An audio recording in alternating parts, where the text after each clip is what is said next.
Oh,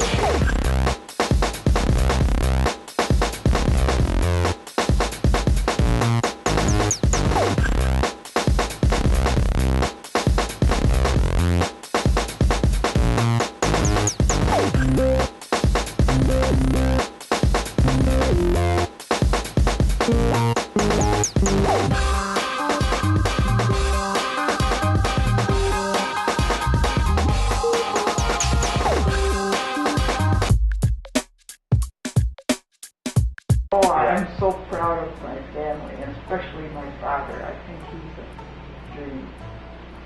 Audrey, she went to school, and she got married, like her sister Dorothy. And Eddie, what did Eddie do for a living? Eddie always was a good worker. He always had a job. He ended up at the bus company when he retired. But, and now he has 10 children. Audrey has 2 boys. What are her boys' names? Bob and Douglas.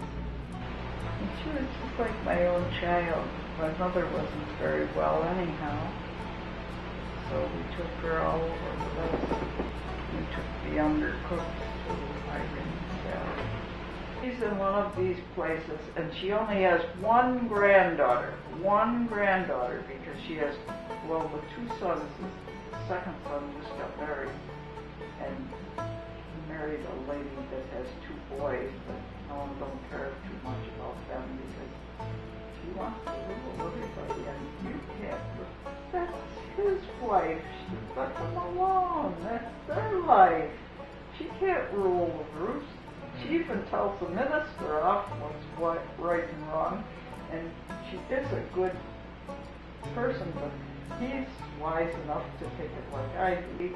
I'm a different kind of person than Helen. If somebody else is gonna fight for something, I don't want it, even though it's mine. Helen, Helen's different. I love her, and she's a good Christian, but her and I don't think alike. I often will have to concede to her and just listen and say yes, yes, yes. But I don't agree with it, but keep peace. So she's still alive, right? Oh yeah, she just had her eye done. She had her. And she's in Buffalo? She just moved into a house like this about 2 years ago. She sold her home there on Beach Road. Remember Beach Road? We had a lot of pictures from her work Grandpa built. She built next door. So much weight, she lost a lot of weight. I love her because she was my baby. I did all the sewing for her. I took her out with Billy and Norman when they were little, just like one of my own kids. And Faith liked him. She came to live with us a couple of times after her husband died, and she still liked Bill. But Faith, I could trust Faith. I mean, she was as faithful as I am. My sister Marion, I wouldn't have trusted her because she's a wild one, was wild, but she turned out to be real faithful and religious. But she was like I was, in love with love, and she made a real slave of herself for her husband. None of us cared about him. She wanted me to promise to take care of him after she passed away because she knew she was going. I said, not Charlie. I said, the only thing I put up with, I come over to help them all the time, and we walked places. But when I got the car, I took them. Oh, that's Aunt Marion on the beach, being a glamour girl. Aunt Marion was so precious. You would never think she was posed like that. She always wanted to be a big and tall girl, and she was the little one that they took for the younger thing. Darn, that being such a tiny one is terrible. They take me for his sister instead of his girlfriend. Kenny Conquest was his boyfriend. They were English, and the mother had 4 sons.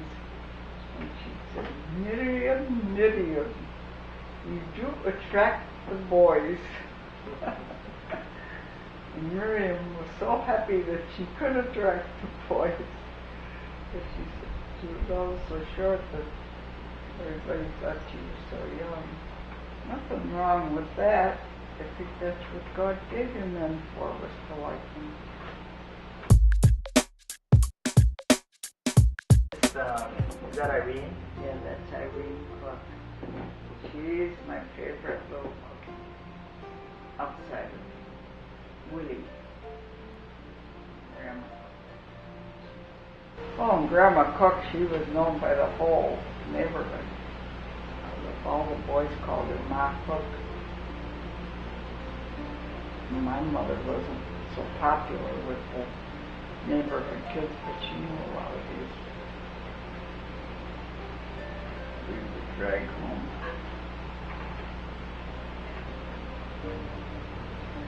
Yeah, the Cooks kept Norman Fisher in their attic for a long while. He was mistreated. He was a stepchild. Very mistreated. She boxed his ears till they got to look like cauliflower, and he lost his hearing. Grandma Cook went and stayed with all the kids when she was in her sick and nervousness. She took shots for it, but after a while it didn't work. So she ended up with all the kids, and then she ended up with us. Nobody wanted her anymore. So she got stuck on us. And Bill couldn't stand her because she'd bite her nails like a dog biting a bone. But she'd sit on the cellar steps where I was ironing and say, "Dorothy, Dorothy, I don't know what I'm going to do." Oh, I don't know what I'm going to do if I have to listen to much more of this. The poor woman was sick. And Sarah is such a good cook, and she's so skinny. Shelby's a good size. Well, last year she had that look of a grown-up young lady to me. And then her and Curtis are the same age. So Curtis hadn't looked that way, but about 6 to 9 months after that, they're the same age, he began to look like a young man. Yeah. Oh, you won't know him either. He's taller than his father. And he has a young man look. I see him on the internet. I see him on Facebook. Oh, did you? And Mark and Melissa I see from, they send us Christmas pictures and stuff, so. Oh, well, you've seen them then, up to date, see? Now, even seeing your kids up to date, I just love those pictures. I think that's so sacrificial of you people to send them pictures like that. But when I see them, they're a little different.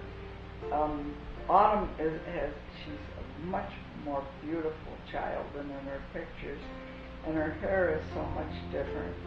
And the baby, well, she looks the same, except when she looks more like Marla in reality than she does in the pictures. But oh, they are so precious. I always show them off. They always say, who's that one with the little girl around her sister's neck?" And I said, "She's only 3 months, 4 months old." They can't believe it because she's sitting up, you know. She's always good with her sister. They had a big family. She used to come over every day. "I'm not pregnant yet, I'm not pregnant yet." She wanted kids. And all of a sudden they had one after the other. He was a plumber. But when men drink, most women can't stand that. I said, "Marion, you took him for better or for worse, and he's a good father. He's a good husband when he isn't drunk." Plumbers make a lot of money. But she wouldn't take it. The priest told her that too, that she should get along with him. She said, "Are you married? You don't know what I'm putting up with.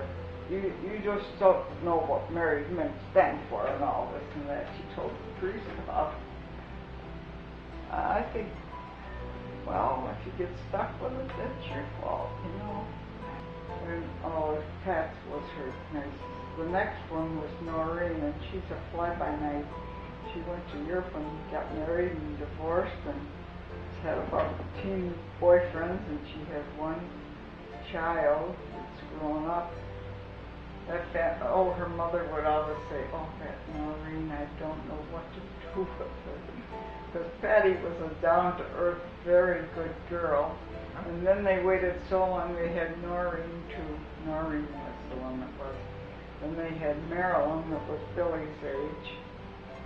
And then they had this little boy, or no, he was Tommy's age. Marilyn and Tommy are the same age. And this boy that they had after a while, oh, they were so glad to get a boy. They had these 3 girls that she didn't want to be pregnant again. And now he's an Einstein. I wouldn't know him if I saw him, but I saw pictures of him. He's a handsome guy. He's got all boys, though, Pat says.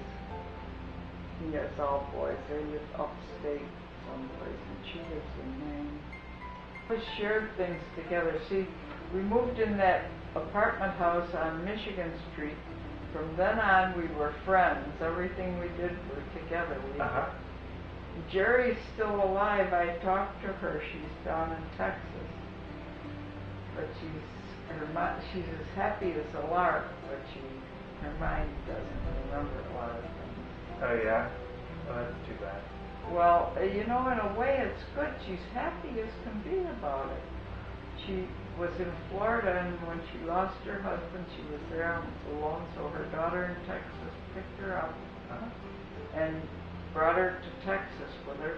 And half the time, Barbara says she thinks she's still in Florida. Oh, yeah? Well, it's hot and humid in both places. About Irene Fisher. How did you meet her? Oh, Irene Fisher was my bosom pal too. For her husband was my husband's bosom pal when Tiny was a little kid. So he was part of the gang. And when Bill got married to me, well, then Irene came. She was in Norm's life. Then they got married and they had their family. They just lived near us too. They lived over on Midland and we lived on Edgewood. Yeah, Irene was a good friend. Aunt Jean was every time I say her name, I miss her more. It's terrible to say, but I don't miss my husband's as much as I did Aunt Jean. She was a real friend. Women should have a real good female friend that they can tell the things they think and get them off their chest, and that they're safe to drop. Because for a minute you could be so mad at the one you love the most, but if you get it off your chest, that's it. And Jean was that person. When I would get mad at Ray, especially Ray, we'd meet at Burger King and have a hamburger, and I'd let down my hair to her. And she let down her hair with me about George, and he was my brother, you know, and naturally you're not going to. But it was safe, because I knew that she still loved him, and she never held it against mine either. That's a real friend. Yeah. You can let down your hair to and know that they're not going to take it seriously. I have a lot of what you call just friends. But Jean is a friend of friends.